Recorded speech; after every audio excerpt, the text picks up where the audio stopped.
সময় যদি না করে, ফজরের পূর্বে না করে, পিতামাতার কর্তব্য দায়িত্ব যে আমার ছেলেটা কোনোদিন ফরজ গোসল করে না কেন, এটা বাবার দায়িত্ব। আমি লজ্জা লাগলেও আমি বলবো, লজ্জা যদি লাগে আমি তাও বলবো, কারণ তোমার ছেলেকে আমি বাঁচাতে চাচ্ছি। কাল কিয়ামতের আদালতে তোমাকে আল্লাহর আদালত থেকে আমি বাঁচাতে চাচ্ছি। এজন্য আমি বলছি, ছেলেরা যদি কেসের কোনোদিন যদি ফরজ গোসল যদি না করে সকালবেলা ফজরের পূর্বে, তখন ছেলেকে বলবে, বাবা তুমি ফরজ গোসল করো না, কেন করছো না, কি কারণে করছো না? হয় তোমার প্রবলেম আছে, শরীর খারাপ, আর না হলে তুমি ওই অবস্থায় শুয়ে আছো। দুটো হবে তো নাকি? হয় ওই অবস্থায় শুয়ে আছে, না হলে ছেলেটা ফরজ গোসল কে জানে না, বা ওই অবস্থায় শুয়ে আছে, আর না হলে কি আছে, ওর শরীর খারাপ হয় না, ফরজ গোসল হয় না, কারণ ওর শরীর খারাপ। যদি বাচ্চার শরীর খারাপ হয়, তার বাম্মা ওই বাচ্চার ব্যাপারে চিন্তা করতে হবে কি হবে না? আমার বাচ্চা তো ভবিষ্যৎ, আমার বাচ্চা নষ্ট হবে, এজন্য আমার বাচ্চার জন্য ট্রিটমেন্ট করতে হবে। আর যদি ওই অবস্থায় শুয়ে থাকে, আমাকে বলতে হবে বাচ্চা তো ফরজ গোসল করতে হবে। ফরজ গোসল করার তিনটে ফরজ। আমি যত সাবান শ্যাম্পু মাখি ব্যবহার করি, আমি যত দামি কোম্পানির সাবান শ্যাম্পু ব্যবহার করি, খোদার কসম ফরজ গোসল আদায় হবে না আপনার ফরজ যদি জানা না থাকে। প্রথম আপনার ফরজ গোসলের তিনটে ফরজ জানা থাকতে হবে। গড়গড়া সহ কুল্লি করা, গড়গড়া সহ কুল্লি করা, নাকের নরম মাংস পর্যন্ত পানি পৌঁছানো, আর তৃতীয় নাম্বার হলো মাথা থেকে পা পর্যন্ত পুরো শরীরটা ধৌত করা। এটা কি? এটা ফরজ। ফরজ গোসলের এটা তিনটে ফরজ। এই যদি নাকের নরম মাংস পর্যন্ত যদি পানি না পৌঁছায়, তাহলে মনে করবেন আপনি যত ভালো করে গোসল করেন না কেন, আপনার গোসল হয় না। আপনি যদি আল্লাহ নামাজ পড়েন, নামাজ কবুল হবে না, আল্লাহ নারাজ হয়ে যাবে। এজন্য দোস্ত, বাচ্চাদেরকে ফরজ গোসল শেখাবো, ফরজ তরিকাগুলো শেখাবো। এজন্য আমরা ফিকির রেখে প্রতিটা, আমি বলবো আল্লাহ নবী বলেছেন, আকসারা আলাইহি আকসারা আযাব কবর মিনাল বাল। কিয়ামতের আদালতে শুধু নয়, কবরে সবথেকে কঠিন সাজা হবে। কিসের কারণে? আল্লাহ নবী বলছে ওই কারণে যে পেশাবের কাতরা থেকে না বাঁচার কারণে কবরে সবথেকে কঠিন সাজা হবে, আযাব হবে। নামাজি হলেও পেশাব ফিরে আমরা তাড়াহুড়ো করে পানি নিয়ে চলে আসি, দেখা যাচ্ছে পেশাবের কাতরা পরে হয়তো লাগতে পারে। এজন্য খুব হুঁশিয়ার, খুব সজাগ।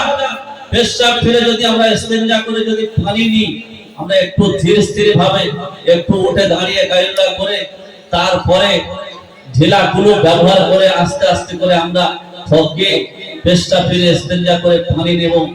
না হলে তাড়াহুড়ো করে সেরে দিয়ে নামাজ পড়ে আসবো, নাপাক অবস্থায় নামাজ হচ্ছে।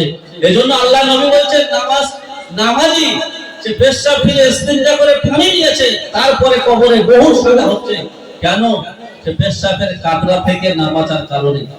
যদি পেশাবের কাতরা থেকে না বাঁচার কারণে যদি বড় আযাব হয়, যারা জীবনে পানি নেয় না তাদের কি হবে? এজন্য সুবিধা করতে থাকি ভাই, প্রত্যেকে আমরা ইস্তেঞ্জা করে পানি নেব ইনশাআল্লাহ। আর আমরা সবাই 5 ওয়াক্ত নামাজ যার যেখানে সময় হবে নামাজ পড়ি, আল্লাহর ভয় করে। দুনিয়ার পরিস্থিতি যা এসছে, যা ভয়াবহ পরিস্থিতি, এইজন্য নতুন করে আর কিছু বলা যাচ্ছে না। দোস্ত আমার, প্রত্যেকে ফিকির রেখে আমরা 5 ওয়াক্ত নামাজ পাবন্দি করবো ইনশাআল্লাহ। আর সামনের কয়েকদিন পরে রোজা আসে না, রোজাটা খুব সোজা, কিন্তু যারা রোজা রাখে না, নামাজ কালেমা পড়ে না, ধর্মের প্রতি অত অনুদান নেই, তারা কিন্তু নামাজ রোজা কিন্তু সোজা হবে না, বোঝা হবে।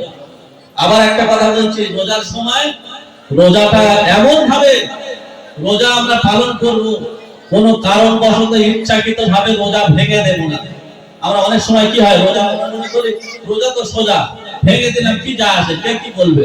কেউ কিচ্ছু বলবে না।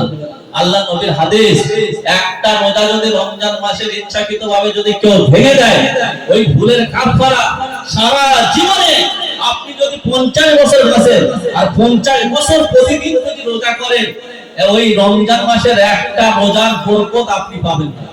রমজান মাসে যে বরকত ছিল, সারা জীবন রোজা পুরো করে দিলে ওই একটা রোজার বরকত পূর্ণ হাসিল হবে না। এজন্য রমজান মাসের রোজাটা সহজ মনে করে ভেঙে দিও না, কেউ ভাঙবো না ইনশাআল্লাহ।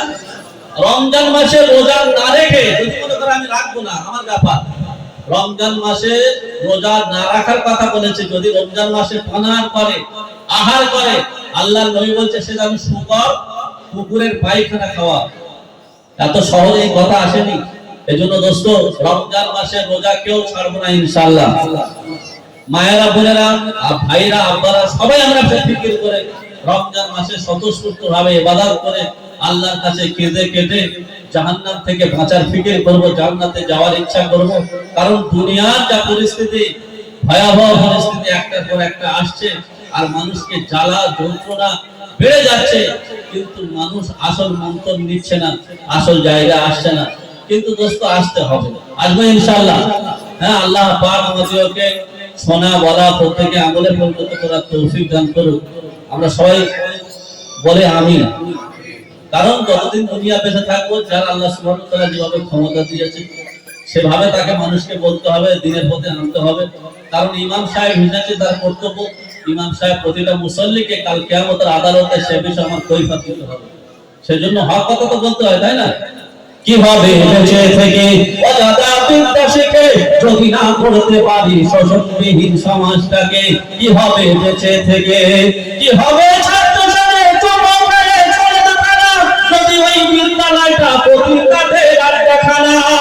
বেঁচে মরাই ভালো, দেশ ছেড়ে যাওয়াই ভালো, বেঁচে মরাই ভালো, দেশ ছেড়ে যাওয়াই ভালো।